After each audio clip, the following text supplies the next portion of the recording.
Again, my name is Pam Rice. I am a social worker and Vice President of Member Relations at Advanced Care Alliance of New York. We are here today for a presentation on benefits and entitlements. Glad to see everyone here. We had this is our record number of registrants. We had over 180, just to give you an idea of folks who are interested in this topic.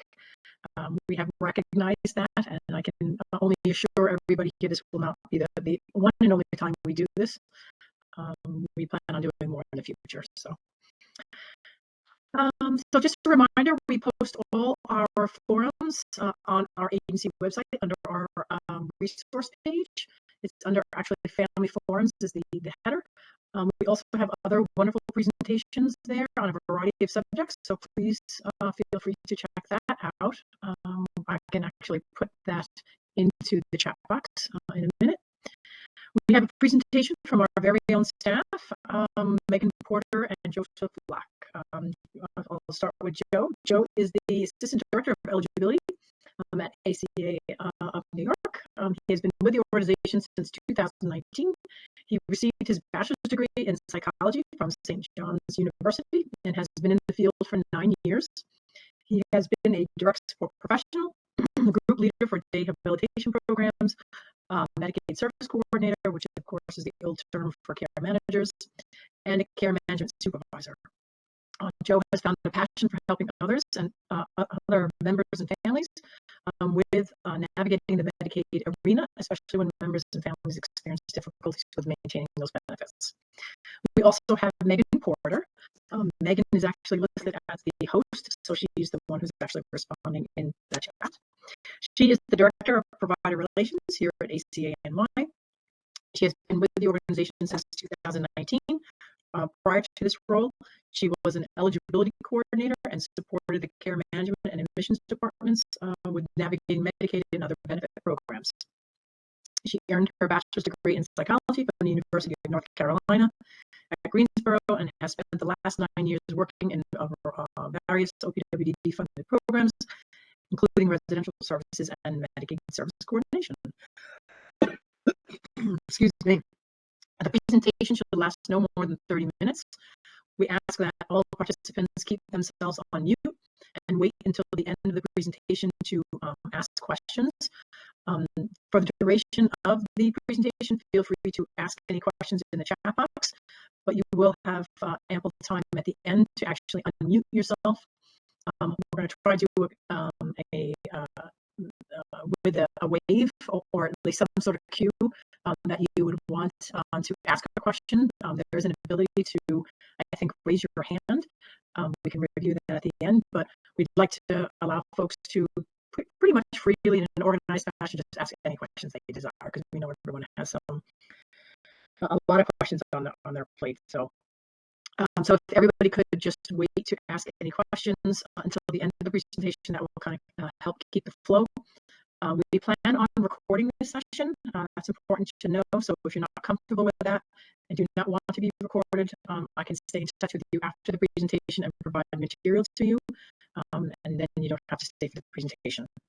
We do have a record of everyone's email address, so everyone will get a copy of this presentation either tonight or tomorrow, depending on when we can get that together, but you will get a copy. And I think, also we have a closed caption available. You will see an icon at the bottom left of your screen. Once you click that icon, you will have the ability to select your preferred language. The transcript of the presentation will then come up for you. If you have any problems, please relay that information in the chat box. And after the webinar, if you have any additional questions, you can certainly email me. I will also put Megan and Joseph's email in the chat box. You will have it on the presentation, so you will have access to it. But if you think of anything else after tonight, please feel free to reach out to us. And I think that is it. Okay, let's get started. All right. Hi, everyone. I'm Megan Porter. I'm the Director for Provider Relations here. Let's go ahead and get started. So I'm just going to run down the topics that we're going to discuss today. We are going to discuss a variety of things. So we're going to talk about applying for Medicaid which I'm sure you're all familiar with the process, but we do like to review it because sometimes reapplications are necessary in certain circumstances, but we'll talk about that a little bit later. We're going to talk about the presentation process, the income and resource requirements for the Medicaid program, and then we'll give you some information on Medicaid managed care plans. We're also going to be talking about Social Security and how that may affect Medicaid. We're going to have a little discussion about Medicare, and then we will review special Medicaid programs and the process of recertifying your Medicaid. We're also going to give a little bit of information at the end about program modifications throughout the pandemic that still exist at this time. And I am going to let Joe go ahead and take it away from here. All right, thank you, Megan, and I hope everyone here is doing well on this really hot day in New York. So we're going to start off by talking about Medicaid definitions, just so you can understand kind of the verbiage that we use. So what is Medicaid? Medicaid is a government-funded health insurance program, and it's for people who qualify based on income and current resource standards. So what is income? Income is money earned through work or received from programs such as Social Security, temporary assistance, and unemployment benefits. Other things like child support, alimony, dividends, and pensions are also considered countable income. Now, what are resources? Resources are financial assets such as your bank accounts, retirement accounts, stocks and bonds, mutual funds, life insurance, burial contracts, trust accounts, vehicles, homes, and 529A accounts. So Medicaid has income and resource requirements. Can we go to the next slide there, Megan?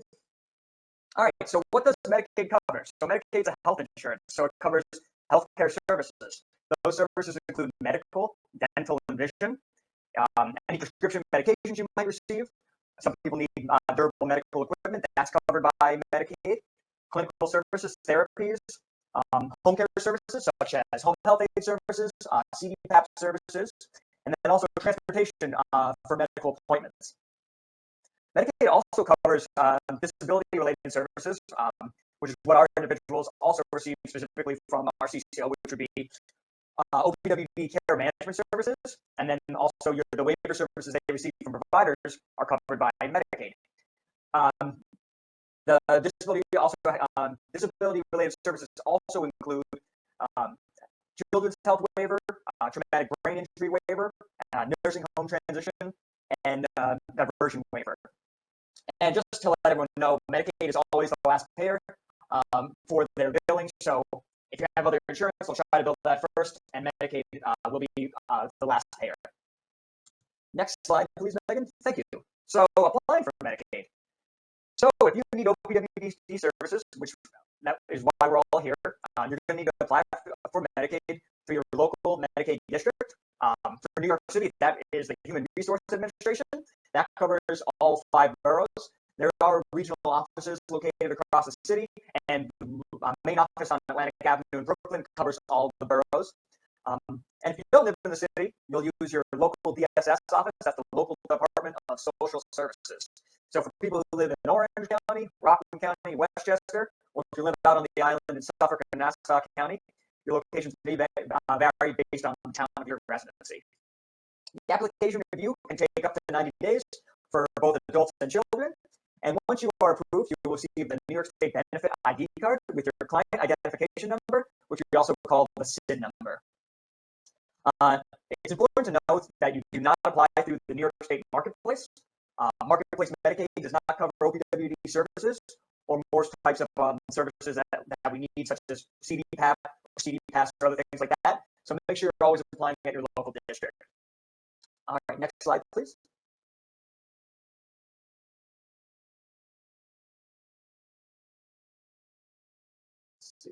Did the slide move on for you? It did not move on to me. Okay. Let me see here. I'll pull it up on the back end here if I can. I guess let me just ask, can everybody see the current slide should say applying for Medicaid, and it should have a header that says general application? Yes, we can see it. Okay, cool. I have it up on my other screen here, so I'll look over here. So applying for Medicaid, you have a general application, and this is used for initial application. So when you're applying the first time, or if you're reapplying, because sometimes people lose their coverage for different reasons, you don't receive recertification in the mail. I'm sure a number of you have dealt with some of these Medicaid problems prior to the pandemic and currently going through things, so we'll break it down for you. So what you need for a general application is your Access New York Healthcare DOH 4 2020 Medicaid application. Additionally, there's the Supplement A, the DOH 51788. That's filled out because our people have disabilities. You have a general application form, and their supporting documents are reviewed by the staff at the local Medicaid district office. Additionally, you have disability determination documents. These are needed for the initial applicants only. So you have the disability questionnaire. So it's questions on the disabilities, the DOH 5139. It's for adults and children. You have the medical report for determination of disability, which is the DOH 5143 for adults. You have the medical report DOH 5151, the school questionnaire DOH 5152, and the description of child's activities DOH 5153. Those ones are specifically for children when they're applying. And then you have the disability determination forms and their supporting documents that are forwarded from the district office to the New York State Office of Temporary and Disability Assistance. All right, next slide here. Okay, so supporting documents for the initial application, you need a proof of identity. Adults 18 plus must have a photo ID. So some examples of this photo ID include your U.S. passport, a New York State driver's license, or a non-driver's license ID. Proof of U.S. citizenship or immigration status is also needed. You need the proof of date of birth. Most IDs and citizenship documents do include the date of birth on them. You have the proof of residency, a home address. So any postmarked envelope, postcard addressed to an applicant can be used. Proof of health insurance, such as a child, adult care, bills for health insurance, medical bills, health insurance card, and proof of income. So that would include earned income from work and unearned income from government benefits, pensions, retirement accounts, investments, child support, alimony. And proof of resources, which would include any types of bank statements or copies of any sort of trust that you have. A special needs trust is an example of that. All right, next slide, please. Okay. Supporting documents for your disability. So if you're applying, when you're applying to get the review, the person to see if they have qualified for disability, you need an annual medical exam, which needs to be within 12 months. You need a psychological evaluation, which needs to be within 3 years. And then you need a psychosocial, also known as a social history, within 12 months. So the annual medical exam and the psychosocial are both within a year, and the psychological is within 3 years. Additional documents to submit, if applicable, which can just help add to your case of proving disability, would include any psychiatric evaluations, an autism specialty report, neuropsychological evaluations. If you have a current IEP, assessments, progress reports from speech therapy, occupational therapy, physical therapy, or any other clinical therapies that your child or yourself might be receiving.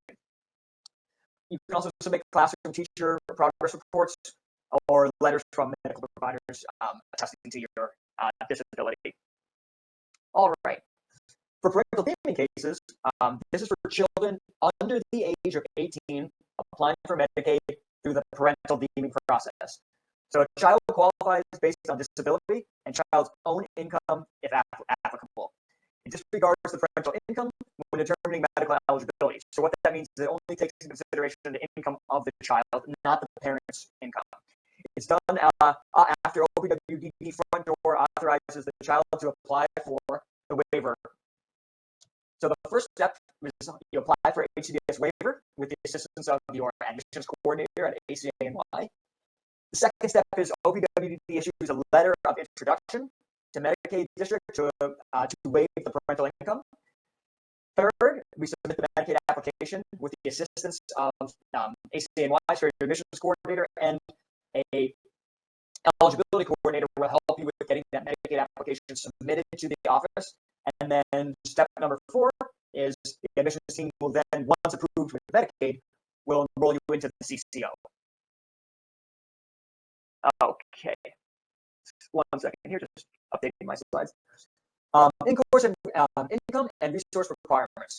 So Currently, right now, the monthly income limit as of 2022 is $934 for applicants and all sources of earned.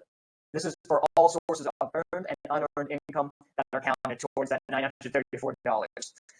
You can still receive Medicaid if you're above that $934, but what will happen is you'll be considered an excess income case, also known as a spend down, which means you're over the limit of the $934. Your total resource limit for 2022 is $16,800. That's for non-SSI cases. That's for cases who are not receiving supplemental security income. If you are receiving supplemental security income, your resources will have to be kept under that $2,000. Other things that are considered here are your burial funds, pre-needs funeral agreements, special needs trusts, and New York ABLEs are examples of accounts that do not count towards the limit. So these actually are excluded towards that limit. These accounts can bring down your resources if you are over the limit. So if you have excess resources, you can set up any of these accounts to help bring down that to under the limit. And ACA and NY staff can direct you to more information on these accounts by reaching out to your care manager, and internally our eligibility department can assist the care manager with getting you that information that you need. All right, Megan, I'm going to toss this back over to you to discuss Medicaid managed care plans. Okay. All right. Thanks, Joe. All right. So Medicaid managed care plans, a lot of you have probably heard of them before. So these are healthcare plans that are contracted with commercial insurance providers. So a few examples are Fidelis Care, Health First, United Healthcare Community Plan. Those are just three that I could think of off the top of my head. So they're similar to what you might have with private health insurance in a preferred provider organization. You need to go to somebody who's in network with that plan. If Medicaid is your only type of health insurance, you are eligible to enroll in a managed care plan. If you do have other sources of health insurance, like health insurance through an employer or through a parent's employer, or if you've got Medicare, then you cannot enroll in a managed care plan. But if it is your only source of health insurance, the managed care plans are really great because it's much easier to find doctors under a plan than it is to find one with straight Medicaid. When you are applying for Medicaid, on the last page where you sign your application, you can actually select your plan there. But you can also do that after the fact. So if you do want to enroll into a managed care plan or find out if you're eligible for one, you can call New York Medicaid Choice. The phone number is on the slide here, and we'll be sending the slides out after the presentation. The Medicaid managed care plans, mainstream plans, they are compatible with your care management service, and they're also compatible with your waiver services. But they do get confused sometimes with managed long-term care plans. So a managed long-term care plan is an example of a Medicaid plan that is not compatible with care management or waiver services. So MLTC plans, they are Medicaid plans for people who are medically complex. A lot of them are for people who are duly eligible for Medicare and Medicaid, and they provide more intensive levels of home care and other healthcare supports than a mainstream managed care plan does. There are also a few others. There's the HEART plan, that is a Medicaid plan for people with mental health or substance use needs. Special needs plans are often not compatible. Those are for people who have Medicare and Medicaid, who have severe or disabling chronic conditions. They're not compatible with ACA's care management service or with any OPWDD waiver service.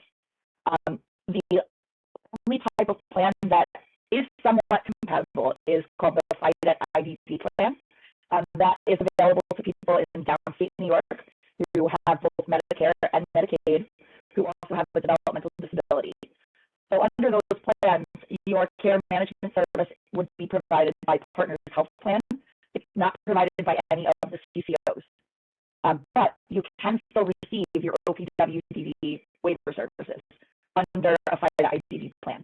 So sometimes we do find there are people who have a lot of medical needs and they may be better served under that plan. We want to have everybody stay with ACA if you can, but if it's not, if it gets to a point where things have changed, situations change over time, people age, people get new medical diagnoses, if you need to look into an alternate plan, that is something that you could talk to your care manager about, and they can discuss with the eligibility coordinators and help you figure out what your best option is. So next thing I want to talk about is Social Security and Medicaid. So Social Security has, there are a few different programs. Of course, they're all full of acronyms like every other program in this world is. So you've got SSI, which is Supplemental Security Income. That's a federal entitlement. It provides cash assistance to people who are disabled and who have low income. It's also people who are blind or over the age of 65 may also be eligible. The benefit amount that you get depends on where you live. So if you live alone in the community, you're going to get more in SSI than someone who lives with their family. If you're someone who lives in an OPWDD resident, certified resident home, if you're someone who lives in a group home, your SSI amount is actually higher than someone who lives in the community. And part of that is due to the state supplement program, the SSP benefit. So that's the New York State part of the SSI program. If you qualify for SSI, you most likely also receive SSP. If you're living, again, it's based on your living situation. So most people who live at home, I think they get $23 a month or something like that from SSP. If you live in a group home, you're going to receive it's $400 something a month. So that's how they offset the expenses that a person may have in a group home. The two programs, if you are on either SSI or SSP, you automatically get Medicaid coverage. So your Medicaid automatically gets renewed every year, and you don't have to recertify. If you're someone who's always been on SSI, you have probably never seen a Medicaid recertification ever. So that is one part of that program. Then we have the SSDI program, which is Social Security Disability Insurance. That's a federal benefit based on someone's work history. So some people with disabilities receive SSDI after their parent retires, becomes disabled, or passes away, and they're considered a disabled adult child by Social Security. If a person with a disability has a work history and they meet the work credit requirements, they may be able to get SSI off of their own work records instead of off of their parents. The benefit amount that you receive is based off of the lifetime earnings of that primary beneficiary. So when you have SSDI, your Medicaid does not come with it. So you do have to apply for it and maintain your Medicaid separately, which means you do have to recertify your Medicaid every year. When you receive SSDI, you can also become eligible for Medicare after a waiting period. So we're going to get into that next. Medicare is a federal health insurance program for people over 65 or people under 65 who qualify based on a disability or certain medical conditions. People under 65 who get SSDI benefits can enroll in Medicare after 24 months. So after you have been receiving SSDI for 24 months, you are then eligible to enroll in Medicare. There are certain medical conditions that allow you to enroll in Medicare immediately under the Compassionate Allowance Program. Those are terminal conditions like end-stage renal disease and ALS are two examples of those. People who are age 65 and over can enroll starting 3 months before their 65th birthday, and they can enroll up to 3 months after that birthday. So they do give you a 6-month period of time to enroll when you turn 65. So you may find that you or your loved one is receiving SSI benefits, and then they are aging, they turn 65, and suddenly they're eligible for Medicare. So that is, a way that might happen even if they don't have a work history and they don't receive a benefit from a parent. If you don't enroll in Medicare during your initial enrollment period, you have to wait until the general enrollment period that starts January 1st. There is a little caveat for people who have group health coverage based on employment, either their own employment or a parent's employment if they're a disabled adult child. Those people may qualify for a special enrollment period. So original Medicare, there are 3 parts to it. Part A is a hospital benefit, Part B covers all of your medical, and then Part D is pharmacy benefits. Medicare does not cover long-term care. It does not cover most dental care. It also doesn't cover things like eye exams for glasses or contacts, dentures, hearing aids, or a fitting exam for your hearing aids. It does not cover cover podiatry, routine foot care, and it does not cover acupuncture. So those are examples of things that are, a lot of those things are covered under the Medicaid program. I'm not sure about acupuncture, to be honest with you, but those are specific exclusions for Medicare. Then there are plans called Medicare Advantage plans. They're also known as Part C. Those are HMO plans that are contracted with commercial insurance companies, kind of similar to those Medicaid managed care plans that we discussed earlier. So those plans may cover additional services like dental and vision. But if you have Medicaid and Medicare, you most likely do not need a Medicare Advantage plan. They do cost additional money, and they're not necessary for most people who have both types of coverage. Then there's also Medicare supplemental insurance called Medigap. That's a plan sold by commercial insurance companies that will cover your Medicare co-payments and co-insurance. Some people with Medicaid do qualify for assistance with their Medicare co-payment and co-insurance. We'll talk about that a little bit later, but there are people who do benefit from paying for a Medigap plan. So Medicare premiums, Part A, most people do not have to pay a premium for your hospital benefit, but Part B does come with a premium for most people. This year, it's $148.50 per month. It does tend to go up every year. Part D plans, they do offer $0 premium plans for Medicaid recipients. Sometimes the free plan may not cover someone's medication if they're on, really expensive medications, specialty formularies, which does happen from time to time. But most of those Part D plans those free plans will cover medication for most people. The premiums for Medicare Advantage and Medigap plans will vary depending on the plan itself. So I mentioned earlier about special enrollment periods and being sure that you enroll during that time that you're first eligible for Medicare. If you don't enroll when you're initially eligible, you may end up with a premium penalty in the future. So eventually, we all end up getting, entered into Medicare, provided we reach the age of 65. So eventually, when you are enrolled in Medicare, if you were eligible several years earlier, they will increase your monthly premium by 10% for every 12-month period that you were eligible but did not enroll. So I just see in the comments that 2022 is 170 Part B. I'm sorry, I must not have updated that last time I looked. I do want to also mention Part B plans are sometimes the premium is different if there's a lot of income and resources involved. If somebody has a lot of lifetime income, their premium might be higher, but for the population that receives services for people with disabilities, typically there's not a huge source of income that's going to affect their Medicare premium in that way. So you have a health insurance plan through an employer. That is typically a way that you can skip out on enrolling in Medicare Part B without having to get a penalty. If that situation applies to you and you have questions about that, feel free to reach out after the presentation and we can answer those. Medicare always pays for covered services before Medicaid. Like Joe mentioned earlier, Medicaid always pays last. But typically, if you have other health insurance, commercial or group health insurance plans, Medicare will pay after that plan. So if you have 3 forms of insurance, you will pay, your private insurance will pay first, and then the claim goes to Medicaid, to Medicare, and then after Medicare pays their part, the rest of it goes to Medicaid if there's anything left. So, special Medicaid programs. I mentioned about assistance with your Medicare premiums. That is called the Medicare Savings Program. That helps with the premiums, deductibles, and co-insurance to qualify Medicaid recipients. There's 2 levels of this that you can qualify for if you have Medicaid. There's qualified Medicare beneficiary, QMB, if your gross income is under $1,133 a month. So that is before taxes and anything else that's taken out. The Medicaid will pay Medicare directly for your Part B premiums.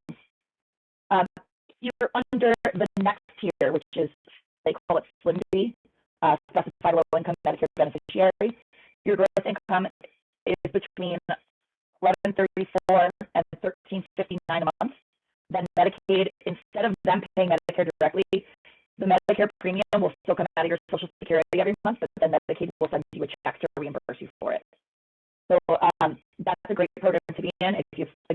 questions about whether you qualify for that, you can reach out to your care manager and they can speak with an eligibility coordinator, or you can reach out to myself after the presentation and I can help you find out.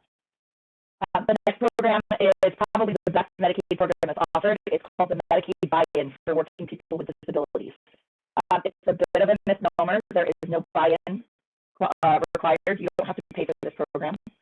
It allows a higher income and resource limit if you are disabled and you work. And if you would otherwise qualify for Medicaid, but you work and have a higher income, you can enroll in this program. It allows you to have up to $68,988 in pre-tax income every year. That does include Social Security. So if you work and you get Social Security benefits, you have to count both of those in toward that limit. It also increases your resource limit from the $16,800 up to $20,000. That gives you a little more wiggle room with the money that you have in your account. You can work as little as 1 hour per month and qualify for this program. And if you lose your job and receive unemployment benefits, you do get a 6-month grace period to stay in that program while you find a new job. So it's a really great program. It really does allow people to get out there and work, meaningful jobs and have competitive employment and still keep their Medicaid and their services. The next program is the Excess Income Program. So Joe had mentioned that in the beginning of the presentation. If your income is over that Medicaid income limit and you do not work, you can still keep Medicaid by paying a spend down or surplus every month on your countable income. So that is your pre-tax income minus certain allowances or deductions. Those allowances or deductions, it does depend on, it's a case-by-case type of thing. But one thing in particular, let's say you pay for Medicare every month out of your Social Security check. That is a deduction that comes off of your countable income for this purpose. So your spend down payment or your surplus amount, the two terms are interchangeable. That's the difference between your countable income and the Medicaid income limit. So they'll take, let's say your countable income is $1,000 a month, and the Medicaid income limit was $934. So you're going to pay the difference. You're going to pay, my math is not great, what is it, $66 a month for your Medicaid. Those spend down or surplus payments need to be paid every month in order to have active coverage for services. So this is something we do run into pretty frequently, where someone maybe their income changed, they recertified their Medicaid, they got their notice in the mail saying that their Medicaid was recertified, but maybe they didn't read it through closely, and now they've got a spend down payment they have to pay every month. If you don't pay that, your Medicaid shows up in the system as not being active, so that affects your OPWDD services. People who don't have Medicaid for long periods of time, let's say you go to a DAPE program, the DAPE program can suspend your services until your Medicaid is active again. It also can affect your doctor's appointments. So let's say you have a dental appointment and you haven't paid your spend down, the dentist is not going to take you that day, unless they're extremely generous. So the payments for your spend down, they can be made for up to 6 months at a time. If you have a really small spend down, let's say it's $10 a month, and you can afford to pay $60 at a time, then you can take care of it for 6 months and then not have to worry about it again for a while. The payments can take 2 to 3 weeks to process, so we always ask people to keep that in mind. We do usually suggest trying to send your payment in a couple of weeks before the start of the month so that they have time to process it. That payment gets me directly to the Medicaid office, or if you have a special needs trust, you can actually make the payment to your trust account and then send the proof of the deposit to Medicaid, and they'll count that as your spend down payment. You can also submit proof of out-of-pocket medical expenses in place of paying for that spend down. Let's say a dentist is a great example because we know dental services are typically not covered in full. So let's say you have to pay $800 for your loved one's dental care, and they have a $200 spend down every month. You can send that proof of that paid medical expense, your invoice from your dentist's office saying, yes, she paid this or he paid this. Send that in, and they'll take that $800, they'll look at your $200 spend down, and they'll give you 4 months of coverage with that. A paid medical expense can actually give you as much as 6 months of future coverage if the amount is high enough to cover that many months of spend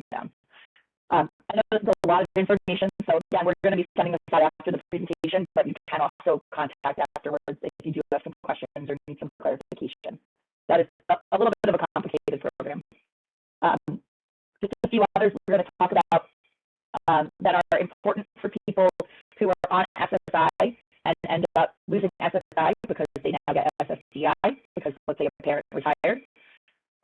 There is the Social Security Act of 1997 has what's called the Section 1619B benefit. It allows some SSI recipients to keep their Medicaid even after they lose SSI without ending up with a spend down. So, New York City residents, if you lose your SSI, you're going to get a packet in the mail called the Stenson Renewal Packet from the Human Resources Administration Office. If you're outside of New York City and you know that your SSI benefit is ending, the best thing you can do is be proactive and contact your local Medicaid office or ask your care manager to help you with contacting them, because the county offices don't send out Stenson renewals. They may send you on a regular Medicaid renewal, but sometimes I have found in my experience that there are things that are delayed and sometimes things fall through the cracks. So my advice is always to be proactive in that situation. If you lose SSI because you become eligible for SSDI benefits as a disabled adult child, you might be eligible for special Medicaid budgeting. So disabled adult child, the qualification for Medicaid is different than the qualification for Social Security. If you're a disabled adult and you're getting an SSDI from a parent, you're a disabled adult child. But if you are receiving SSI, you lose your SSI, and now you've got to keep your Medicaid, you have to meet the following criteria. So your last SSI payment has to be the month before your first SSDI payment starts. There can't be any gap in between. You must have a disability that occurred before the age of 22, which everyone enrolled in care management does. So that's an OPWD requirement. And then you must have and maintain less than $2,000 in countable resources. So that's like your bank account and other kind of unsecured resources that count toward that income limit. You always have to keep that under $2,000 if you want to be considered a disabled adult child for Medicaid. That allows you to keep Medicaid without ever having to pay a spend down. Even if your SSDI benefit is higher than the Medicaid income limit, and it goes up every year with cost of living adjustments, as long as you meet those criteria, you keep your less than $2,000 in your account, then you can keep your Medicaid and not have to ever pay a spend down. So that is, if you're losing your SSI, again, the advice that we keep saying is go to your care manager, ask them to talk to an eligibility coordinator, and they can help you navigate this. There's also something called the Pickle Amendment. If you receive SSI or SSP and you lose that because of a cost of living adjustment, your SSDI goes up and you know, like, let's say you receive both benefits, some people do. When you no longer get your SSI, if you don't meet the qualifications for that disabled adult child budgeting, you can still keep your Medicaid under the Pickle Amendment. The only difference is that you will end up with a spend down every month. Particularly people who are enrolled in our programs who have SSI and become eligible for SSDI, most of the time they do meet all of these requirements because these are all the same requirements. You know, having a disability and having less than $2,000 in countable resources is already a requirement for SSI. So for most people, it is a fairly smooth transition. But again, it's always good to kind of get ahead of it and try to be proactive. I'm going to turn it back over to Joe. He's going to talk about Medicaid renewals. All right. Thank you so much, Megan. So as Megan talked about before, she talked about some SSI cases and how SSI cases do not have an annual recertification. But if you don't receive SSI, you will have a Medicaid renewal recertification. Things are a little bit wonky right now because of the pandemic. But if in general, at normal times without the public health emergency, non-SSI Medicaid cases must be renewed annually to maintain coverage. That's on a yearly basis. That's based on when you had applied for Medicaid. So if certification packets are generated by the end of the 9th month of your case authorization. So an example of this would be if you began receiving Medicaid on January 1st, and your case would be going through December of December, that's your 12-month period. The renewal would be generated at the end of September, and you would have to get that submitted to the Medicaid office before that December expiration. The due date is printed in bold on the first page of the recertification packet. So you'll see on that recertification packet, there'll be a date. mail says due by, that is when you need to have the Medicaid recertification back to the Medicaid office. Recertification packet reviews all the information provided on your last renewal. If there are any changes to this information, you can just make those changes in the appropriate sections on the packet. Send proof of any items that have changed since the previous year, such as if any resources changed, if your address changes, anything like that, you can change that to on your recertification. And your care manager can assist you with completing the recertification packet. So the main point here is if you have a recertification coming in, or in general, if you have anything related to Medicaid, you get anything in the mail from Medicaid, hold on to it and make sure you call your Medicaid, your care manager as soon as possible to discuss what that notice is. And if it's a recertification, we can help you figure it out. If it's something else, we'll walk you through what steps you need to take to get that fixed. Back to it. So once the packet is completed, it's then submitted to the Medicaid office. A notice of decision should arrive by the end of the following month. If you do not receive the notice in the mail, which does sometimes happen, honestly, they're supposed to send you a notice every time, but sometimes you don't get it, please contact your assigned caseworker or contact your local Medicaid office. For the cases outside of New York City, you may have an assigned caseworker. For New York City cases, you might just have to call your local Medicaid office. And also, if you have any questions during any part of this process, call your care manager. Our eligibility team can check in the system to see what your current coverage is as of on a day-to-day basis. So we can check to see if something had approved or if anything updated in our system. And we can also help try to contact Medicaid as well. It's always important to keep copies of everything you submit to Medicaid. So if you get your recertification in the mail, make copies of everything. Medicaid does lose things, unfortunately. So to prevent that problem and to get things submitted again if needed, have copies of everything on hand. Next slide, please. And then it's important to talk about the COVID-19 pandemic modifications. So the public health emergency started in March of 2020. That extended recertifications, and that recertification extension has been continued since that time. So all cases that are due to expire through October 2022, that is October of this upcoming October, will be renewed automatically for 12 months. So everybody who has a case that has a recertification for August, September, and October, you're going to be automatically renewed, and you won't have to recertify again until 2023. This is subject to change because of just the nature of how up in the air everything is with the pandemic. So if you have any questions about your recertification date, we can actually see what it says in our system, in the Medicaid e-PACE system. The reports give us the month that your recertification is due. So if you're not sure when your recertification is due, or if your coverage is active, just give your care manager a call. They'll reach out to our internal team at the eligibility department, and we'll help make sure you know when your recertification is scheduled to be due.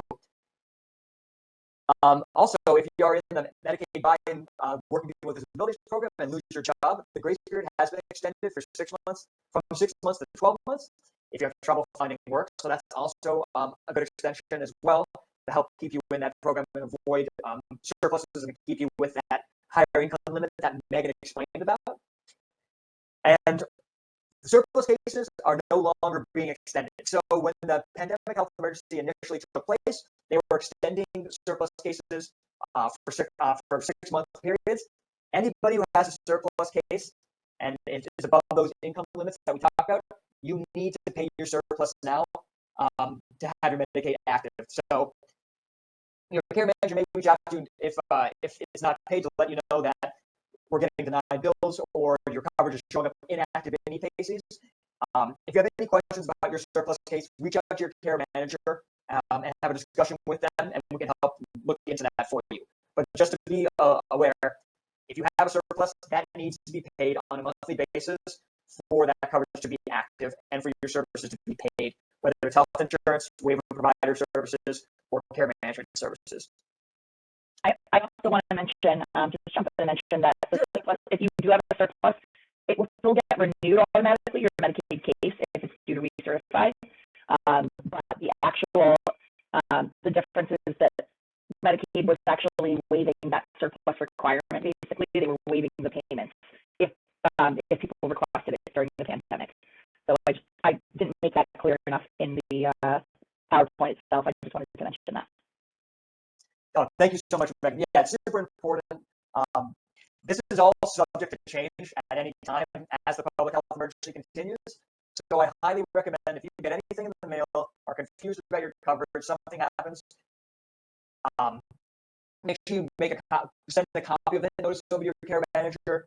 If you have an issue, if the doctor tells you something about your coverage, make sure that to get as much information from them as possible so you can relay that information over to your care manager so we can help assist you as best as we can. It's everyone's been saying it's such an unprecedented time, and it really is. Different things are happening constantly. So please just reach out as soon as you can, ask as many questions you can of anybody, and just try to give as much information. And bear with us because we may have some return questions for you as we look into your situations. The public health emergency is currently being looked at to be extended possibly even further. So just be on the alert that as of right now, recertifications are extended through October 2022, but that could be extended even further on. So just be on the lookout for that. And if you have any questions, just ask your care manager and we'll get you that information you need. All right, next slide, Megan. And then, Megan, do you want to take over? These are just the contacts for the different Medicaid locations, whether it's New York City, Nassau, Suffolk, for Rockland County, Westchester, and Orange County as well. Oh, Megan, you're muted. Thanks. No just to wrap it up, our contact information is provided for the end of the presentation. I just wanted to discuss our website a little bit. If you haven't really perused our website much, we do have resources and information for enrollment. We've got a calendar of events on our website where we post a lot of external workshops in particular. We have a family resource section. You can actually go in and look at our previous family forums. We don't post every single one. There are occasionally we'll have an outside presenter that for whatever reason we can't record the presentation. But when we are able to record the presentation, we will then put that presentation up on our website so you can view it at a later time. You can also sign up for our email updates, but if you're in here now, you probably are already signed up for those. And then just to let you know, we have our 24/7 customer care center. If you ever have a question, you need to get in touch with someone and you're not able to reach your care manager, you can call this number or send an email to the customer care center, and they will direct you to the right person who can help you. And then if you've got questions about today's presentation, when I send you the slide deck, you'll see my contact information here. And that concludes our presentation today.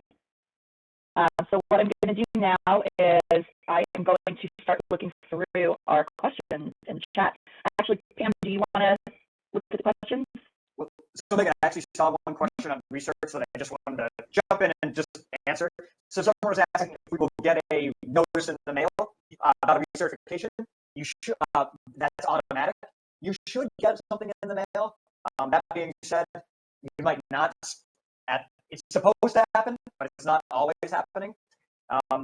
So if you're not aware of when your recertification is, which is totally fine, it's been a long time since we've done them, just reach out to your care manager. We can check in when that date is for you, and then you can wait to see in the mail if you do get that notice that you're extended for another 12 months. If you do not get that notice and it's around that month, we can check our coverage to make sure that it went through for the additional year. So you should get a notice in the mail, but you may not get one just because sometimes it doesn't show up. So just if you want to check with the care manager for your recertification date, we can touch base with you on that, and then you can try to track to see when it's coming. Yeah, we all know that even in the best of times, things can be a little iffy with getting your notices from Medicaid and with getting things accomplished. It definitely has not been made any easier by the pandemic. But again, we're here to help and here to kind of hold your hand through the process. Yeah. if you moved by chance, your address might not have updated with Medicaid. I know a lot of people have moved in different locations because of the pandemic and everything going on, or different things. So we can also check what address is on file with Medicaid, as well, just to make sure we have the right updated information there. Because if whatever address is on file with Medicaid, that's where stuff is going to be sent. So if you moved and it hasn't been updated, you might not get the notice in the mail, which is also another issue. So if you're not sure, you want to just check in on that, reach out to your care manager. We can just double check for you. And then if needed, we'll tell you how to get that updated and changed. Great, thank you, Joe. We have another question. How are retirement accounts considered for Medicaid resource limitations? So a retirement account, so I can give you a quick kind of answer is, if you have a retirement account, if you were working and you are the disabled person and it is your retirement account, if you're taking the monthly payments after you retire, then you can keep your Medicaid. The monthly payment does count toward your income for your Medicaid purposes. But as long as you're taking that monthly payment, then you can keep your Medicaid coverage. If you have the retirement account and you do not elect a monthly payment, then it counts as a resource. And if that retirement account is over $16,800, which I'm sure it would be, then it's going to affect your eligibility for Medicaid. So if you are the person who's receiving that retirement benefit directly, you want to make sure that you are taking a monthly deduction once you're or a monthly contribution once you are eligible to do that. If you need more in-depth information, we can do an email and talk about it in a little more detail, but that's kind of the short answer. Great, thank you, Megan. Okay, next question. I am confused about when my son starts to work. If he gets the Medicaid buy-in, does that affect his Medicaid waiver? So no, that will not affect it. It won't affect it negatively. The only effect from that Medicaid buy-in when someone starts to work and they get entered in that program, the real effect is that it allows you to keep your services because you're not paying a spend down every month. You're not in danger of losing your Medicaid. It does not have any kind of negative impact on your Medicaid waiver programs at all. No. Okay, great. I want to know more about benefits for children under 18. So with Medicaid, Medicaid for children under 18, it's typically the same coverage as people over 18. One difference is if you are in school and let's say you're receiving physical therapy at school, your child. Medicaid is not going to pay for it outside of school too, because the schools are already providing it. The only time Medicaid will really pay for it is if there are really extreme circumstances. Your child has significant medical needs, and they make an exception. You can appeal the decision. But in general, that is one of the biggest differences between the programs for children and adults. When you have Medicaid in your child, you can use that for health insurance. But if you do have insurance under a parent, the parent's insurance is always going to be the first one that's billed. So if you were trying to use your Medicaid for health insurance purposes for your child, you also have health insurance through your employer. Let's say the medical provider would have to accept not only your employer's insurance, but they also need to take straight Medicaid. That can be really hard to find. Sometimes the clinics will take straight Medicaid and private insurance, but a lot of private doctors don't do that. A lot of them don't take straight Medicaid at all. So sometimes with children, when you do have Medicaid, if you don't have providers that will take up straight Medicaid, it's not going to really benefit you in terms of paying for health insurance. But your child's still going to get all of the OPWDD services that they're entitled to. They could still qualify for home care services if they need, like CPAC services. I know that's probably not a totally thorough answer, but if you want to get more into depth with it, if you have more specific questions, you can reach out to me after the presentation and we can talk about it. Okay. We have a hand raised. Chef Taines, do you want to unmute yourself and ask the question? Got it? Yes. I joined this meeting first time. Thanks for that. Welcome. But Rockland County, and I live in Brooklyn. And my son has Medicaid, but the forms you tell about that to be eligible for disability, I don't know that forms are filled out or not. So how I can find out and go for registration for that forms? So I just want to clarify. So your son, he lives in Rockland, and you live in Brooklyn, and you want to make sure that his disability determination is done. Yes, because this is the first time I'm joined this meeting, and I'm facing difficulty with so many different issues, and I want to be sure, like my son has son's Medicaid is registered and with all the forms, so he could get the services, but he deserved.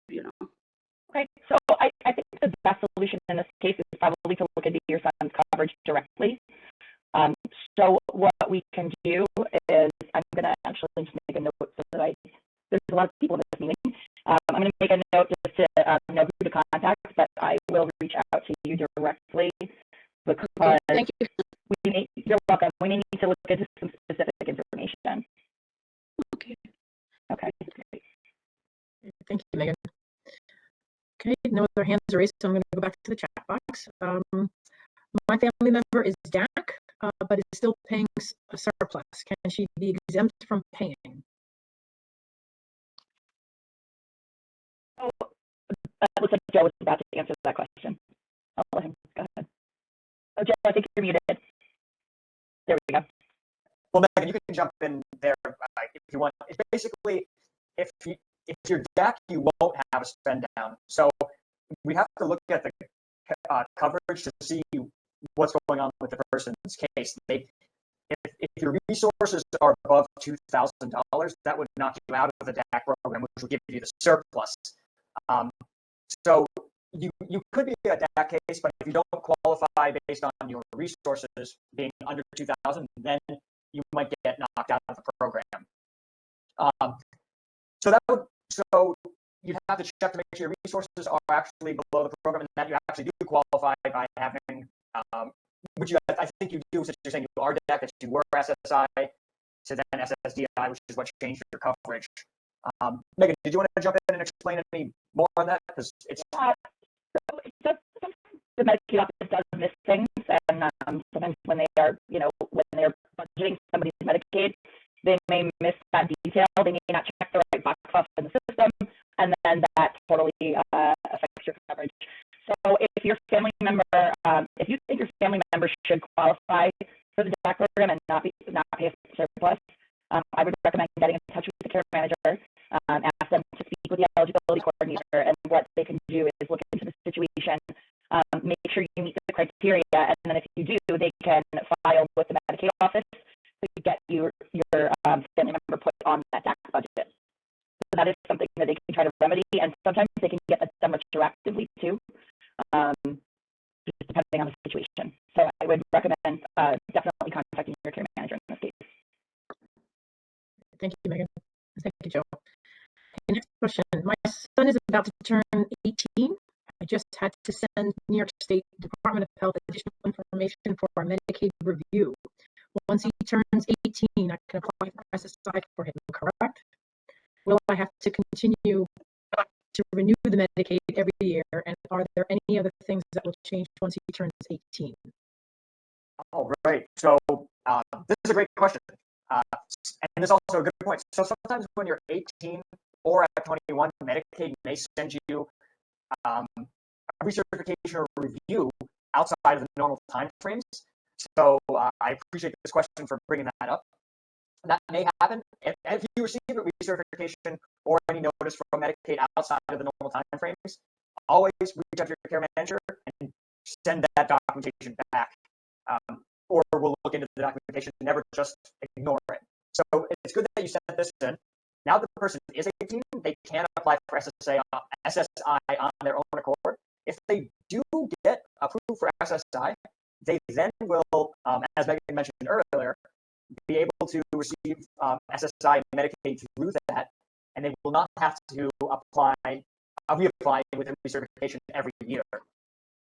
And that's so basically when the person turns 18, the case will be considered, the person will be able to apply for SSI under their own accord, and then can receive that SSI check, as well as getting that not having to do the recertification every year.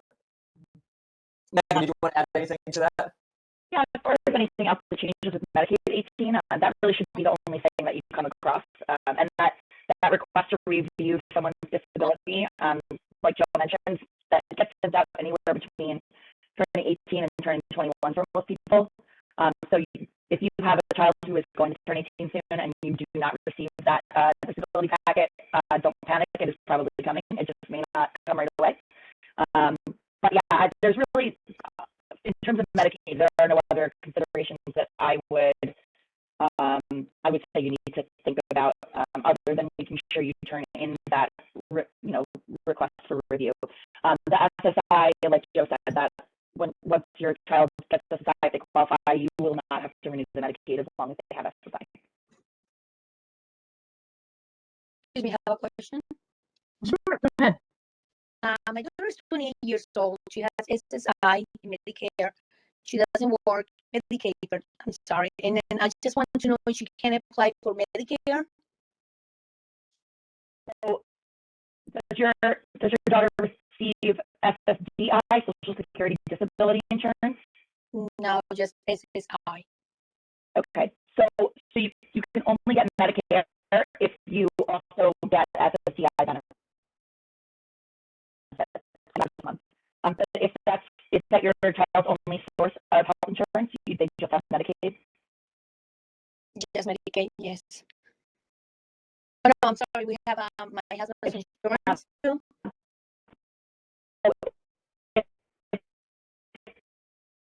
Megan, you're breaking Child up. has, And maybe just repeat that, Megan. And we just lost your video too.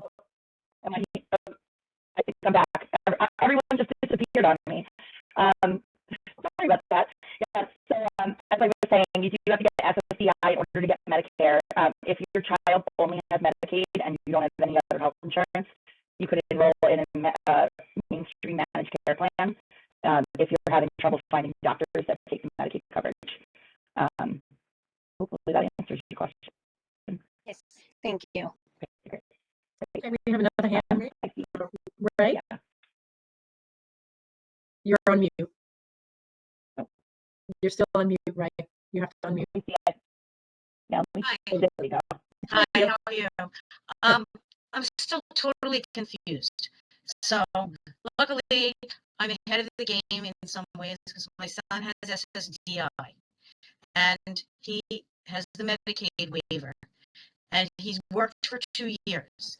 If he works one more year, I'm told he's going to lose his SSD because then he's no longer considered a non-disabled person.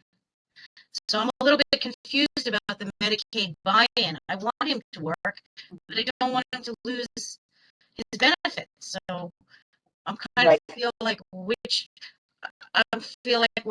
walking a very narrow path. What do you recommend?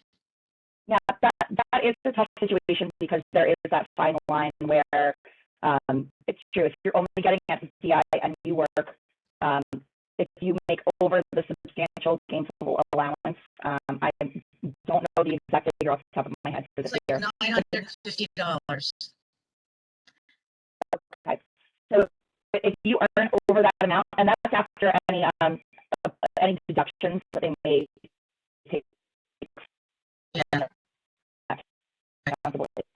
Income. Breaking up. Breaking up again. Mentioned earlier, they do look at other things that you're paying for. Megan, you're breaking up again. Just when I was getting. So then, if he did the Medicaid buy-in, then he would lose his SSD. That's what you're telling me? Well, no, if he's earning, if you look at Social Security's, the substantial gainful allowance, the substantial gainful activity allowance, sorry, if he goes over that, that's what would make him lose the SSDI. If Right. in the buy-in program would not automatically make someone lose their Social Security benefit. It really depends on how much. So it's a tough decision. If the work income is significant and it makes up the difference of that SSDI income, if it replaces that income, it might not be the biggest hit. Well, I'm not so much interested in the. Right, obviously. The problem is, sometimes after working a couple of years, he might quit.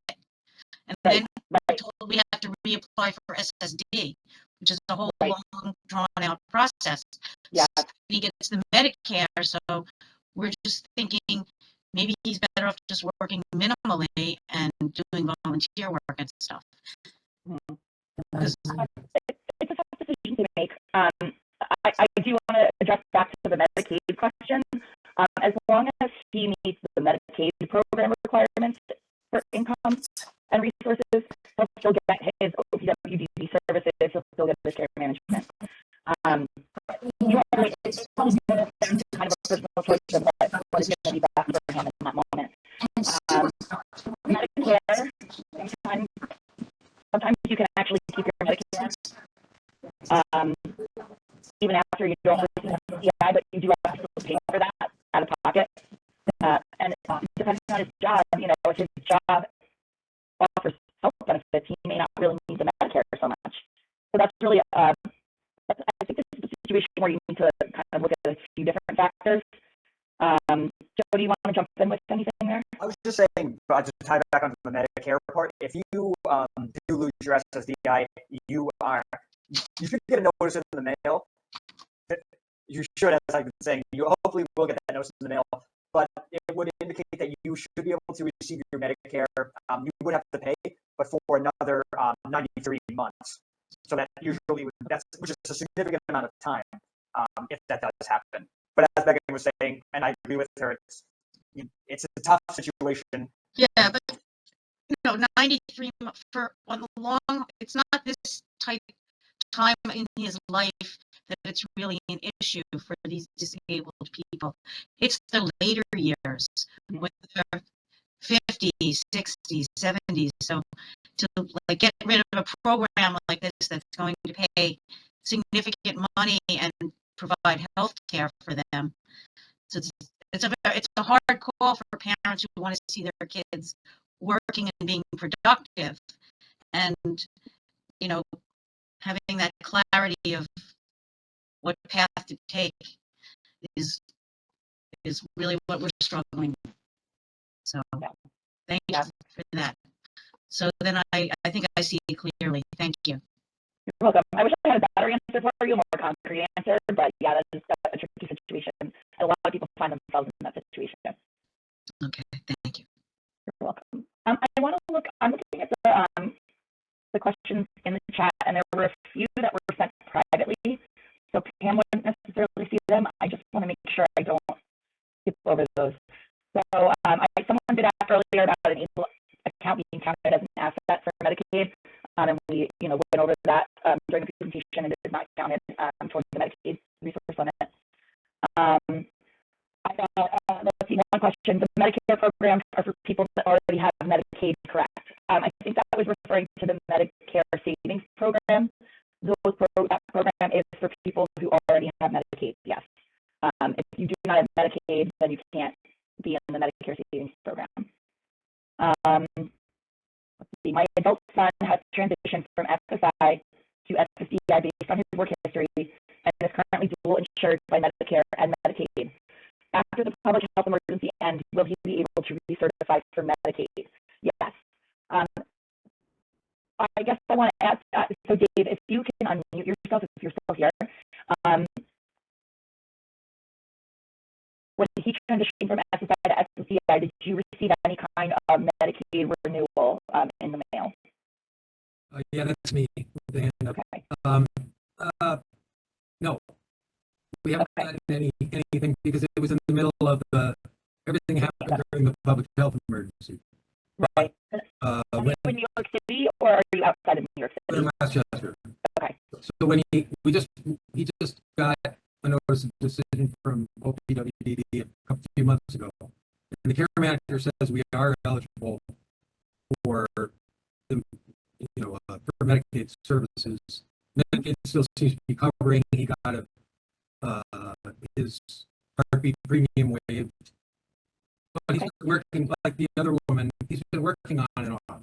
He had a very long-term job, and then he's been working on and off. So we have the same set of concerns about income. One thing I can say is he worked for 5 years, and he was SSI eligible. In New York State, there's specific rules. As long as you make under, I don't know, like $38,000 or something, they don't give you a cash payment, but you're still considered. You have to report your income. Eligible. Yeah, even if you're not receiving the monthly payment. Some people can still maintain their SSI case and keep that open if their income is under a certain amount. They just don't actually get the benefit. So that way, you're right. If they lose their job, it's much easier to restart your benefits. Right. They just actually you just report the income, and if you reported no income, you just get a check the next month. Right. Exactly. Right. But now that he's on SSDI, that means if he does work long enough for the substantial gainful employment, he loses SSDI, he would have to reapply for SSI. Is that correct? No. So if he loses SSDI because of his income, he also is not going to qualify for SSI. The income requirement for SSI is actually lower than for SSDI. So he won't be able to reapply for SSI. So he would effectively lose any Social Security benefit, but he could still keep his Medicaid. And like we had mentioned, if he wanted to keep his Medicare, he would have to pay the premium every month, but he could keep his Medicare also. And then he would, in order to continue to be OPWDD eligible, he'd have to apply for the Medicare buy-in. So if he's working, yes, he'd want to be in the Medicaid buy-in program to keep his Medicaid so that he can keep his OPWDD services. He'll still be eligible for OPWDD, meaning that your eligibility for OPWDD, once you have permanent eligibility, you have that for your whole life. It's the eligibility for the program based on your Medicaid status that's the issue. So if he is in that Medicaid buy-in program and he can maintain his Medicaid, then you don't have to worry about the OPWDD services. If he's not in the buy-in program, let's say he stops working and he goes over that grace period, and he can no longer qualify for the buy-in and he gets put into that surplus income bucket. As long as he pays that surplus income every month, this will be okay. There are, we didn't want to mention too many details because there are still things up in the air about it, but there are some changes coming to the Medicaid program in New York State in terms of the income requirements that are going to equal it out with people who are non-disabled and apply for Medicaid. For some reason, the state allows much higher income for people who are not disabled and need Medicaid than they do for people with a disability. So that's actually something that's being worked out in a Medicaid redesign, basically, where we expect, I don't even think it would be for 2023, it might not be till 2024, but we do expect those income limits to change, which will benefit a lot of people sitting here today, I'm sure, because it'll take a lot of these questions off the table, and it'll make it easier to maintain your Medicaid coverage without having to worry about every little dollar that's coming in. Thank you. You're welcome. Let's see. Then I got another one. This may be a silly question, but are Medicaid and Medicare interchangeable? So they're not interchangeable. They do cover different things. Medicaid is what is paying for your OPWDD services, including care management, and then Medicare only covers medical. When we send out the slide decks in the presentation, you can look through at the specifics again of what's covered under Medicare and what's covered under Medicaid. But they're not interchangeable. They're definitely not interchangeable. There is overlap with what medical services are covered, and your pharmacy benefits are through Medicare and Medicaid also. But there are those services that only Medicaid covers, like dental care, vision services, your waiver services. So that is the main difference between the two. I think I have another. Let's see. My son is 19 and receives SSI and SSP around $890 a month. What can he use the money he receives for to keep his balance lower than $2,000? So SSI payments and SSP payments are really, they're there to support the person's living expenses and their lifestyle. If you're your son's representative payee, you would get a report every year in the mail that asks you how you spent their money. So things like, clothing, rent, fun items, let's say they want to buy something for themselves, they can do that with their SSI payment. If there's something saying that they can't. A lot of the time, coming from a residential services background, we would run into issues sometimes where someone's account didn't pile up, and we had to do what's called basically a spend some of their money for them. So if they needed, let's say, a new set of a new wardrobe of winter clothes, that is a way that you can kind of spend out some of that money. If someone needs a new piece of furniture, you can use that to spend that money down. So there's no hard and fast rule as far as what you can spend it on. I definitely would I would recommend keeping a close eye on that balance every month. But as long as he's making some kind of regular purchases, you should be fine. I wouldn't be concerned so much about what he's purchasing as much as being concerned about keeping that limit low. Let me see. I think. So we had another question here, just to wrap up the recertification questions. I think one someone was asking if you do get a recertification in the mail, which does happen because they're automatically generated, you may still receive a recertification in the mail. If that's the case, you do not have to submit it to Medicaid. If you do submit it to Medicaid, it shouldn't cause an issue, but you may not get a response from Medicaid on that, since it's automatically renewed. But what you can do, though, is you can reach out to your care manager, and we can check internally to see if the Medicaid coverage was renewed for an additional year. So if you do get something in the mail that is a recertification, or it's always good just to let your care manager know that you did receive it, and then we'll let you know if you should submit it or not. You don't have to; it's automatically renewed, and we can check to make sure your coverage is up to date and recertified for an entire year. If it falls into that time frame, which is currently up to October. So anybody right now who's receiving anything in the mail, you'll automatically be renewed. But just down the line, you want to just make sure that we're still in the extension for your Medicaid recertifications because of the pandemic health emergency. Wait, hand up. Zamora, do you want to unmute?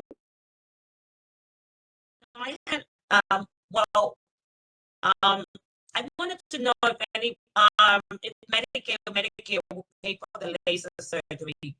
My son's vision is getting worse. The glasses are real thick, and I happened to go for an eye exam with him the other day, and I said, okay, I never asked about would they cover it at all, or how do I go about it? I don't believe that Medicaid, I know Medicare won't cover it. I don't believe Medicaid will cover laser surgery, but I can look at that in the Medicaid provider manual and get a definite answer for you. I'm going to say that I do not think it's covered, but I will look into it just to confirm, and then I can reach out to you just to let you know. I just thought about it because his glasses are getting thicker, and he was better a couple of years ago, and then I thought about it, and I said, let me ask, since you're here today, I said, let me see if anybody maybe had tried doing it. Yeah, so I looked this up actually, just to check on it, and it's considered an elective surgery, so it's not actually covered by Medicaid. But it's always good. This is a great example of always ask the question to find out.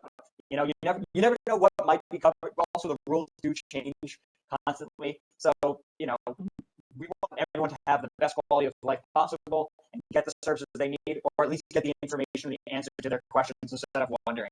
So don't ever hesitate to ask. And we might tell you no, we might tell you we're not sure, we have to look it up, but don't ever hesitate to ask. Also, on the form, the spend down, that's no longer necessary from from SSD. I don't have to send them the form on how I spend, you know, on You what do that? Okay.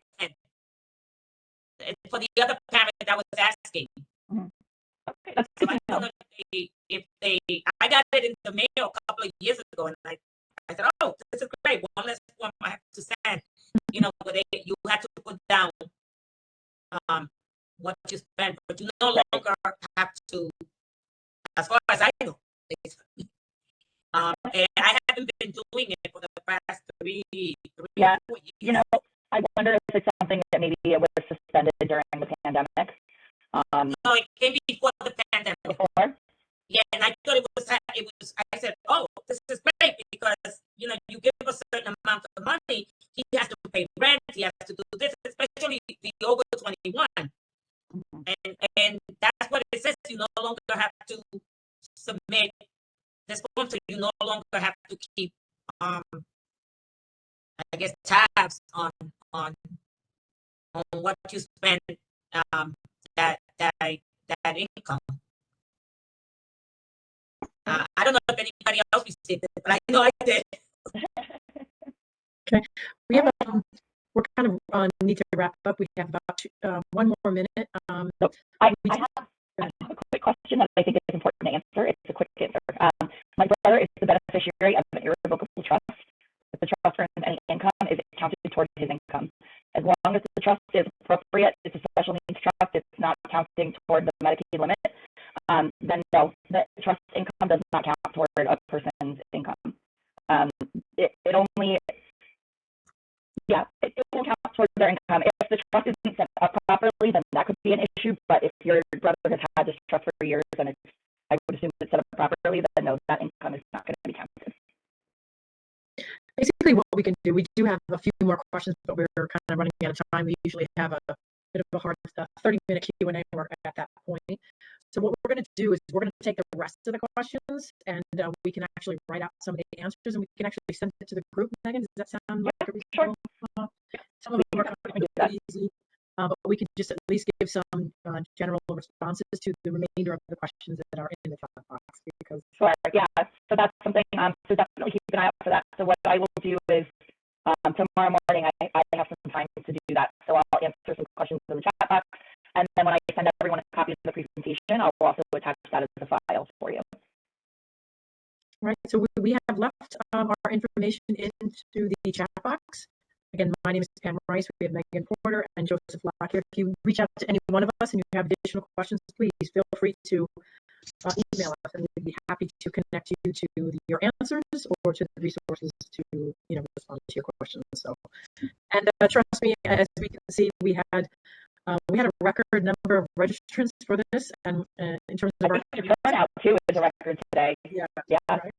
Yeah. So, and we know it's an important subject, so we just want to acknowledge that with everybody. This is not the end. We will do another one in the very near future. So stay tuned. And again, thank you, everybody. Thank you, Joe. Thank you. Thank you, guys. Thank you, everyone. See you soon. Thank you.